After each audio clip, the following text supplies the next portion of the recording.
Ош мамлекеттик университети, Ыйман гимназиясы, кыргыз адабияты сабагы 11-класстар үчүн тема Чыңгыз Айтматовдун өмүрү жана чыгармачылыгы, Жамиля махабат баяны, повесттин жазылыш тарыхы, коомчулук тарабынан кабыл алынышы. Чыңгыз Айтматов 1928 жылы Талас өрөөнүнүн Шекер айылында туулган. Атасы Төрөкул Айтматов көрүнүктүү партиялык кызматкер. Сталиндик режим учурунда репрессияга кабылып, атылып кеткен.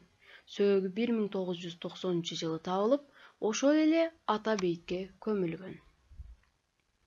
Апасы Нагима Айтматова билимдүү аял болгон, мугалим болуп иштеген. Чыңгыз орусча, кыргызча мектептерде окуган. Жазуучунун чыгармалары бүтүндөй анын жашоосу менен байланышта.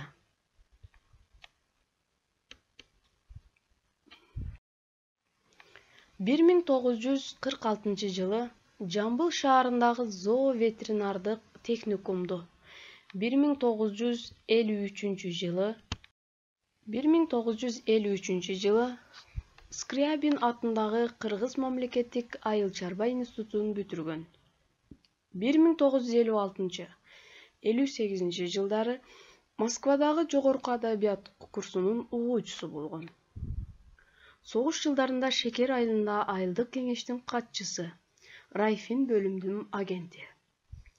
1953-1956 жылдары Кыргыз мал чарба илими изилдөө институтунун эксперименттик фермасында зоотехник. 1958-1960 жылдары Литературный Кыргызстан журналынын редактору. 1960-1965 жылдары Правда гезитинин өз кабарчысы. 1965-1986 жылдары Кыргызстан кинематографисттер союзунун төрагасы. 1988-1990 жылдары Иностранная литература журналынын башкы редактору. СССР президентинин кеңешчиси. 1991 жылдан элчилик кызматта, 1991 жылдан Кыргызстандын Бельгия мамлекетиндеги элчиси болгон.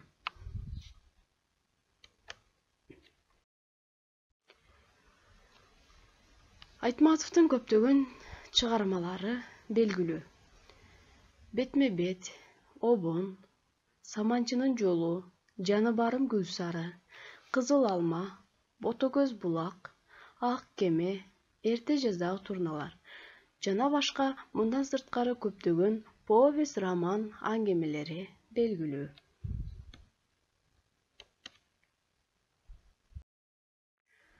Жамиля дүйнөдөгү махабат жөнүндөгү эң сонун баян. Луи Араган.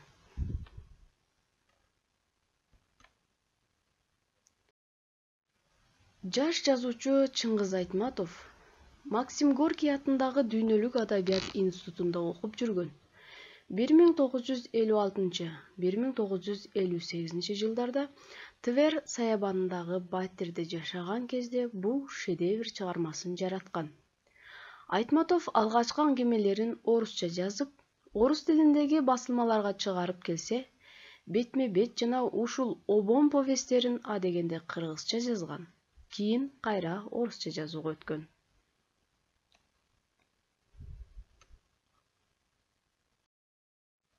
Жазуучу Обон повестинин орус тилиндеги вариантын Москвадагы Новый мир журналына алып барганда, анын редактору Александр Твардовскийдин сунушу менен Жамиля деп атап, анын журналына 1958 жылдагы номер 8 санына басып чыгарган.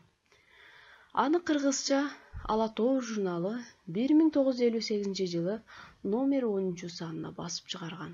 Чыгарманын аты Даниярдын Жамиляга августтун түнүндө ырдап берген ырынан улам ушундай аталган. Мухтар Әуезов ак жол каалаган Луи Арагон жогору баалаган чыгарма.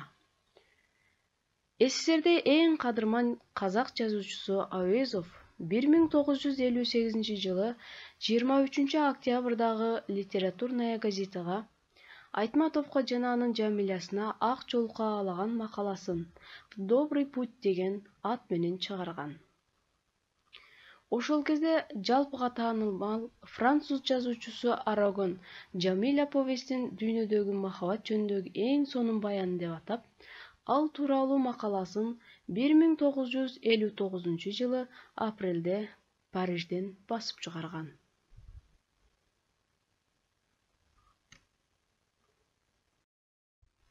Кыргызстан жазуучулар союзунун Ташбараң жазуучуну жер караткан чыгарма.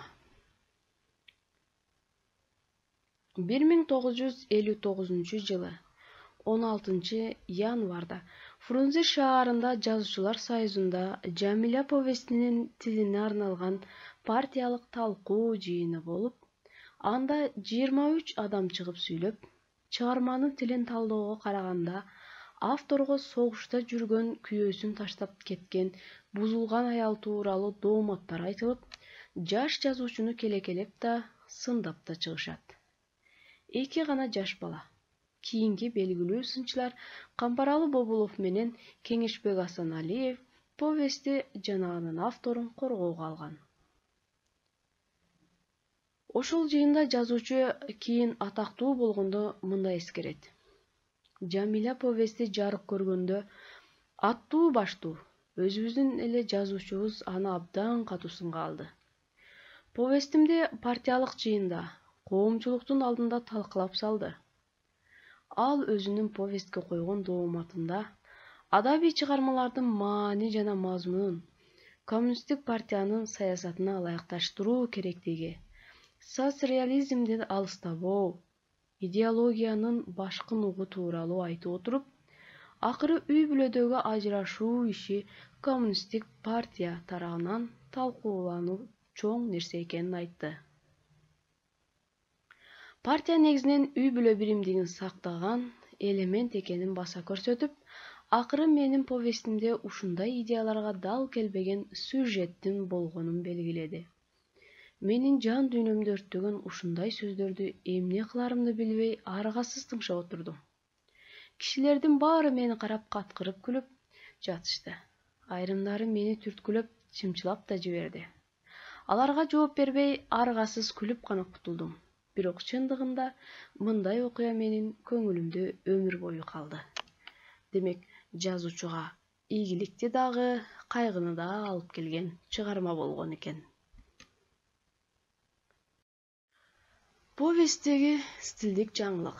Окурмандар үчүн повести күтүүсүз нерсе бүт сюжеттин биринчи жак өспүрүм бала Сейит тарабынан баяндалып берилиши эле. Бул кыргыз адабияты үчүн жаңылык гана болбостон, ошондон кийин бул ыкманы көптөгөн жаш жазуучулар туурап чыккан. Жазуучуга Лениндик сыйлыкты алып келген чыгармалардын бири.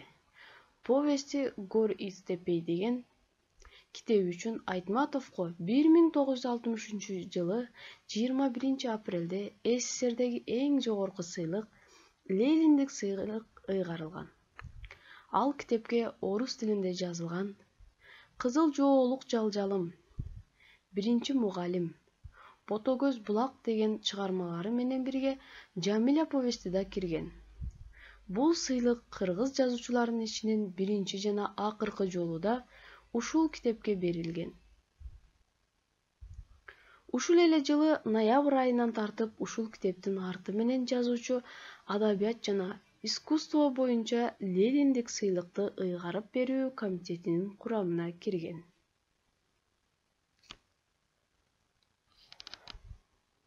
Каармандардын прототиптери да бар. Бул тууралуу жазуучунун «Балалыгым» деген баянында мындай деп айтканын окуйбуз. Алсыраак туугандарыбыздын 2 уулу тең фронтко кеткен.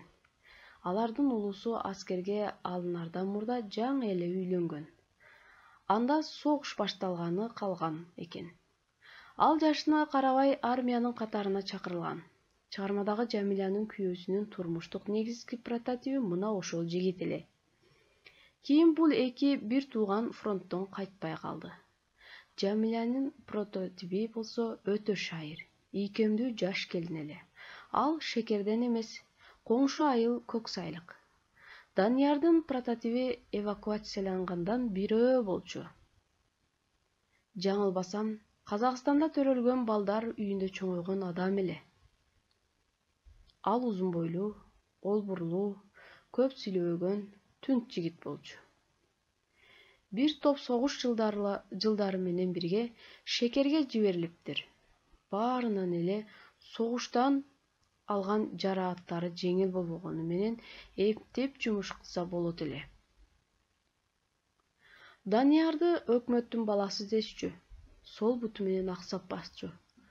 Андан ары жазуучу бала Сейиттин прототиби алар качып кеткенден кийин артынан кууп барып, экөөнү станциядан таап алган кол кармашып кетип баратышканын, аларга жолугуп сүйлөшкөнүн, кара кыз энесинин эмне айтканына алардын берген жообунда жазат.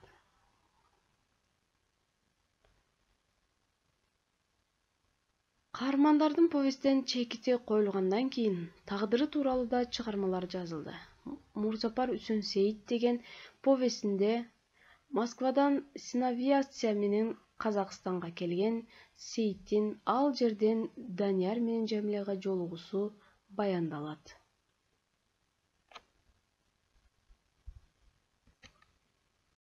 Кайтарым байланыш. Суроолорго жооп беребиз. Чыңгыз Айтматов кайсы чыгармаларын кыргыз тилинде жазган? Айтматов эң алгачкы ишин эмнеден баштаган? Жамиля повестинин атын ким өзгөрткөн? Повесттин обон аты эмнеден улам коюлган? Чыгарма кайсы жылдары жарык көргөн? Повесттин стилдик өзгөчөлүгү? Чыгарманын реалдуулугу барбы? Тапшырма. Чыңгыз Айтматов боюнча маалыматтарды табасыңар. Жамиля повестин толук окуп чыгасыңар.